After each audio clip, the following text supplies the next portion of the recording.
seen his newest Christmas gift. Zion. Bulls uniform. Bart, could you take on Khalil one-on-one? Absolutely. Come on, Look man. at this. I'm the people's champ. That's his move. People's champ. Right. Khalil don't want that smoke. Oh, you a lie. You lost your mind. You better ask I somebody. feel he has great extension because his arms are so short. Oh, come on, Bart. He's like a flagrant foul waiting to happen. Get out of here, man. Come on, man. You done lost your mind from Detroit City. That was a jumper right there, though. He got a nice little J. He got a nice little J. He would take you down on the block and body you, Bart Scott. Who do you think you're talking to, I'm bro? talking to Bart Scott, but we're talking he's about talking to one of his other friends. Man, this is the alpha male over here, bro. Bad boys. Get out of here, man. What's a goon to a goblin? That's a good Lost pull. your dang It's a good on Lil my- Wayne pull. I like that. I'm a wolf. He said wolf. I know, I heard you. I asked a couple weeks ago and I got it. Moving on to the Pittsburgh Steelers. They face a must-win against the Bengals this weekend. Let me explain how that works, Bart. They must win. Write that down. If they want to keep their playoff hopes alive. That is, in addition to the win, they also would need some help. They need the Browns to upset the very hot Baltimore Ravens. Mike Tomlin says his team can only take care of what's ahead of them. Really, we just focus on the things that are within our control, and from that perspective, it's no different than any other week. We better handle business in our stadium. There are things going on in other stadiums that could affect us, but there are things going on in other stadiums every weekend that could affect our positioning. We better focus on the task at hand, the things that are within our control, and that's our preparation and play as we push into Heinz Field on Sunday. That will be the message. All right, Bart, what do you think, looking back on this season, has been the biggest factor? Is there one thing you can point to why this has been such a disappointing season for the Steelers? Well, I think the distraction of Le'Veon Bell, his contract, them not getting him signed, them believing that Connor had early success, not understanding and appreciating what Le'Veon Bell brought to them, his stability at the position. I believe the best back in the game, even still with Todd Gurley, no disrespect to Saquon Barkley, but he started this stuff. He started this barbecue stuff, to quote Pops. But, when you look at it, I think also that, they're 0-4 against the AFC West. And you look at how can you be 0-4 against the AFC West? They didn't travel well this year. And also, not to be understated, the loss of Ryan Shazier. In that type of defense, you need an alpha, you need a dog at the middle linebacker position. And I just don't believe in Bostic and Williams. And then they have bad safety play. So you think about when you want to be an attacking style defense, you think about what used to be in that division.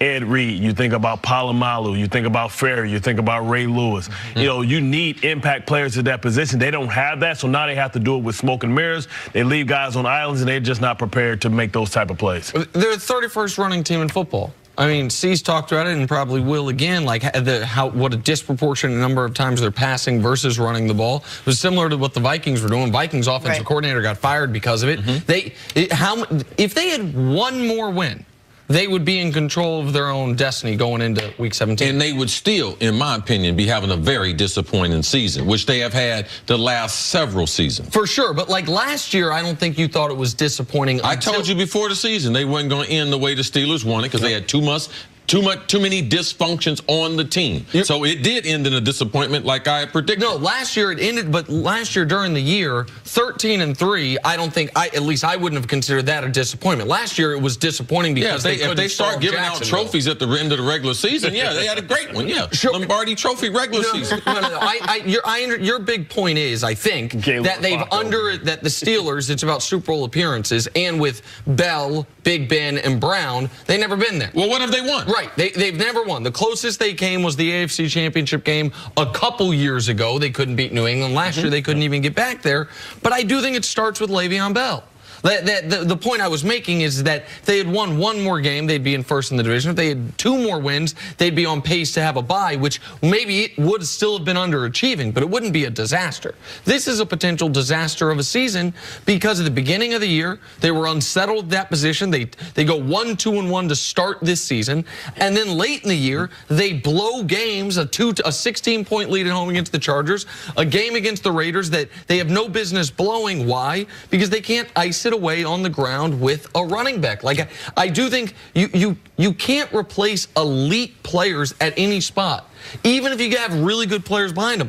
Le'Veon Bell is an elite player. They made the decision. We didn't want to extend him, understood it. They gambled incorrectly. They gambled, and then he's gambling as well. We'll see how his gamble pays out. But they never thought they weren't going to have him for any games this year. They thought by this time we were going to have him back. They didn't, and it really hurt him. And then they probably bought in a little too much to what James Conner was doing, thinking he could be a very equal replacement for what they had, or at least close to it, to Lev Bell. Well, they didn't have a chance to adjust to James Conner. So James Conner, what he was going to do was part of the after effect of not being able to sign L. Bell to a contract extension. Because once the season started, they couldn't have given him an extension. Yeah, and the biggest problem with that is where all that money go.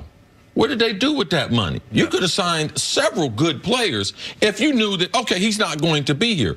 No, they had allocated that money, set it aside for him. Right. So now the guy doesn't show up. They don't go out and they weren't like the NBA. They went out and said, I'm going to get a big, I'm going to get a salary cap exemption. I'm going to go out and get me a shooting guard. No, they just said, we're good enough to be able to continue. So they adopted a philosophy that as far as throwing the ball, and I believe that once they saw that L. Bell wasn't going to be there, they're going to be dominated by the passing game. They had tremendous expectation on James Washington, the young wide receiver, to add him to Juju and Antonio, to think that they could have an elite wide receiving core and we're going to throw the ball. Now, they have thrown the ball as far as teams that we've seen since the modern day era, since the merger. Like, they've thrown, I mean, historic rate. You talk about the Vikings. There's only 6 teams since the merger that have thrown the ball, run the ball less than the Pittsburgh Steelers. And if you look at not only since the merger, but our recent history with teams that have tried to do this.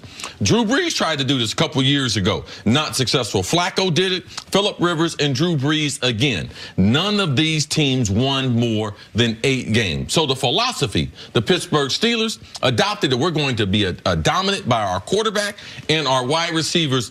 It's not a winning philosophy, and it's definitely not a Pittsburgh Steelers style. Where you play, the stadium you play in, on that field, it's not a style that I think you can win championship football with. Well, it's not complimentary to who they are, and being able to, be able to hide some of the deficiencies that they have on the defensive side of the ball. They can't salt the game away. And you think about, Big Ben, this is why numbers lie, right? Because when you look at him, he's on pace to throw for over 5,000 yards, but that's not good. They need balance, and that's what Le'Veon Bell provided for them, balance. And, even not just so much the runs as well, but also the screens and the draws, which are pretty much like the short passing game, giving them ability to keep defenses off balance. Whenever Ben's throwing for over 40 times a game, it's never a good thing. Those 5,000-yard seasons are not good for teams. Like when Matt Stafford was doing it, when Drew Brees was doing it, it was on bad or mediocre football teams. Like this year, there might be an exception if Pat Mahomes gets there for the Chiefs. But even that team, part of that's because the defense is so bad, they got to be throwing the football. And if they don't get to the Super Bowl, it's going to be because they can't run the ball. They can't eat up the clock. Bart, if the Steelers lose this weekend, do you think it's on the board that they make a coaching change in Pittsburgh? People always want to make changes, and you have to understand who the organization you're talking about. This is a team that's always been, stable. I think they only had 3 head coaches from Noel to Coward now to Tomlin, right, in 50 years. So, and you have to ask yourself, if you don't have Mike Tomlin, then who? Who's out there? Who's the candidate? McCarthy? Who you want to bring in there? There's nobody really out there that can replace him. It'll be a line around the block for Mike Tomlin then as a coach. What I appreciate about Tomlin is he always owns it.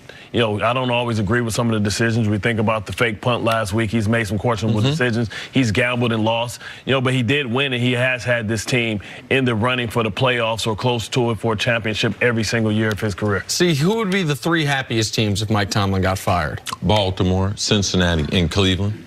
If they fire him, go to Cleveland with Baker Mayfield and be a nightmare for the Pittsburgh Steelers. Bart, thanks so much for hanging out. It's a pleasure. Got no life. Love it. What does that make us? Happy Coming holiday. up, can Kyrie's performance turn around the Celtics season? Chris Broussard is back out here with us next on First. Khalil Mack take you down to the post. Man, come on, man. Elbow into your ribs. Bro, do you see the gun show over here, too? Oh, come on. Come on, bro. I'm in the same weight class, Holmes. Oh, come on. Khalil Mack got 2 inches on you, 30 pounds. Yeah.